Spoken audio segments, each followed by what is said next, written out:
seen pictures from, it might have been this event. It was at this house. And these people, and they were playing. I had no one come over there. Put on over there. Yeah, let's talk about some people. This is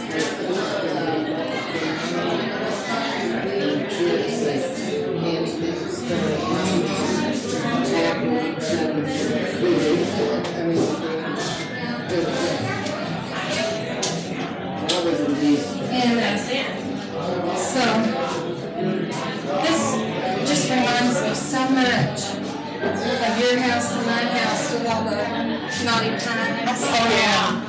Tim. I don't know how to advertise it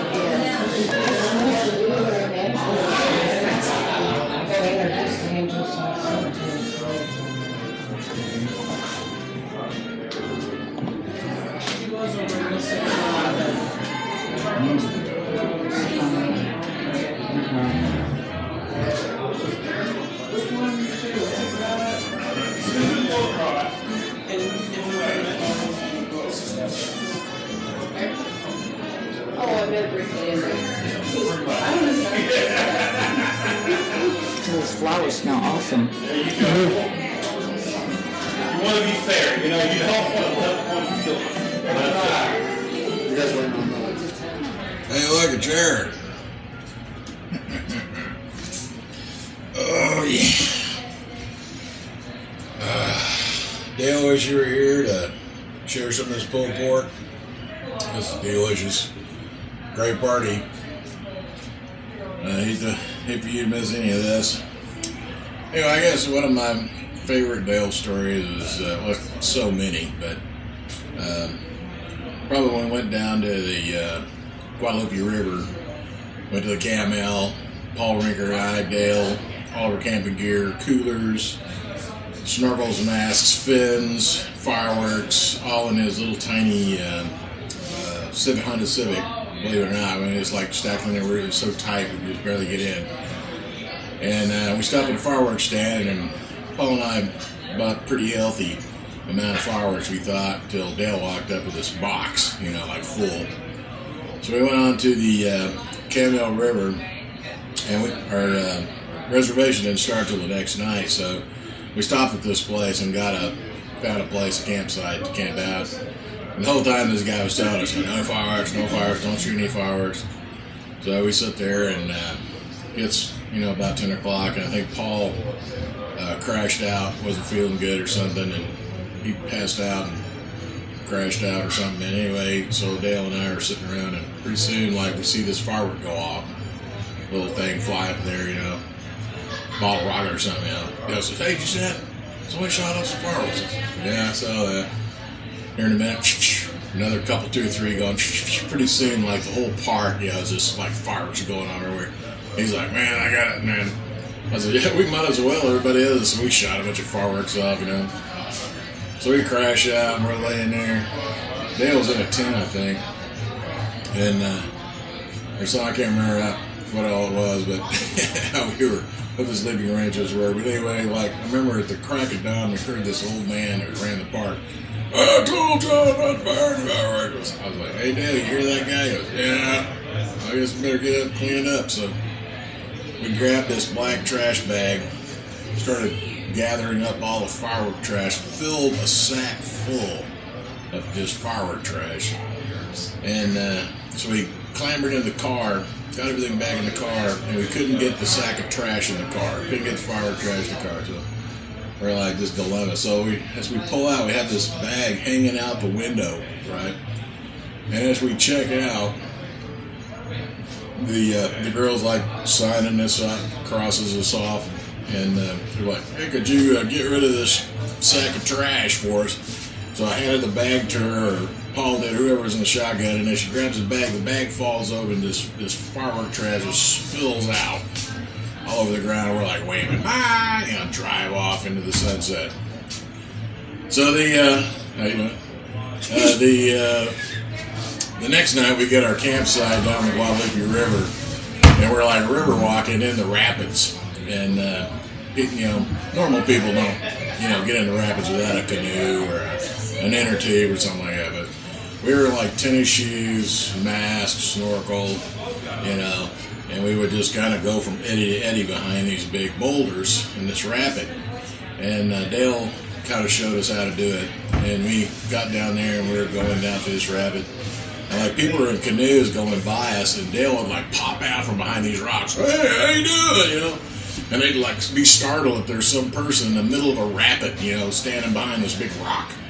And that was right above, I think it was Waco Springs. But anyway, the canoes would go over the springs. It's like a waterfall, it's like 3 foot high, and they'd just crash. You know, they'd dump over, they'd lose all the stuff out of their canoe. You know. And so we messed around there. We went down below the falls, and I can't remember who figured it out, but one of the guys, either Paul or somebody, drove down there, and there was just like a sea of unopened beer, ice cold on the bottom of the river below the waterfall. So we started going down there, and we knotted the neck and the t-shirt arms of our shirts and started using it like a bag, and we like bag up these beers, and we're like hauling them up on the shore, right? And started lining them up on this rock, and we're drinking these beers, and we'd go down, get some more, come back. And there was a guy from the Red Cross who was there throwing a life preserver to people who had wrecked their canoes and haul them out on this rope. And he's watching us. He's on the other side of the river. And we'd started imbibing with some of these beers and starting to get, you know, pretty lubricated. And he quickly informs us, hey, we start to go in, and the guy says, hey, I'm not letting you go back in. We're like, hey, what's the problem, man? You know, he goes, oh, you guys are too drunk. You can't go. We're like, screw you. Dove in, went down there. All three of us loaded up again, came back out. We're like, yeah, we're out of here, spoil the party. So we gathered up all of our beer and headed back to the campsite. And later that evening, as it got dark and Dale's dipping into his huge supply of fireworks that he bought, you know, earlier, I guess the day before. And he had this real habit of, he bought anything that would fly, you know. If it just popped, that wasn't amusing. It had to like take off and zoom off, you know. So he lit this huge helicopter. This thing like it was probably a tube like that big around. This whole thing was probably like that. And he lights it, hangs on till it gets going really good, and he throws it up in the air, and it like zings up into this tree, like starts bouncing around. And like cuts this big dado, comes back, hits him right in the crotch. And Paul and I are at this picnic table. All we can see was like his silhouette and these sparks going, ah! And then it went out, and it got real dark. And Paul and I went down there with a flashlight. We put the flashlight right down on his crotch, and there was like holes burned in his cut-off blue jeans, you know, where the fire had got to him. And then this lady in the camp next to us, he was real quiet, you know, we were down there kind of laughing and chuckling. She said, anything get burnt? We were like, you know, yeah, obviously, you know. Anyway, some of the escapades of Dale. God bless you, brother. I know you're in a better place. This one's for you. I know you'd like this pulled pork if you were here, dude. Anyway, check y'all later. That was funny.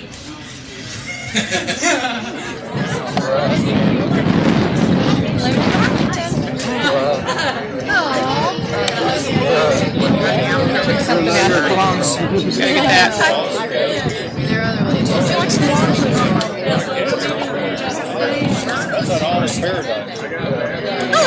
Hey, haven't seen you in a long time. Melanie, Leslie's friend. Yeah, I came to visit you in your Did you still live there?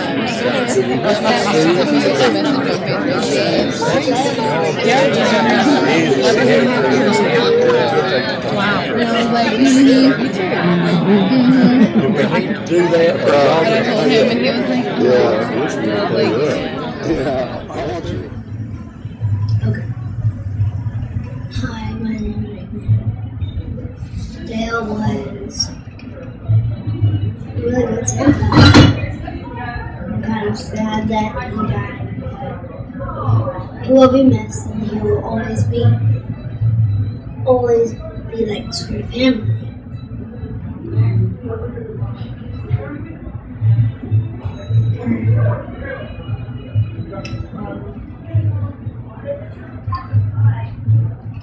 Yep. Dale will be missed. Really good. Badly. But we always know that he's in our hearts. Yes, in our hearts. Don't think that's my heart.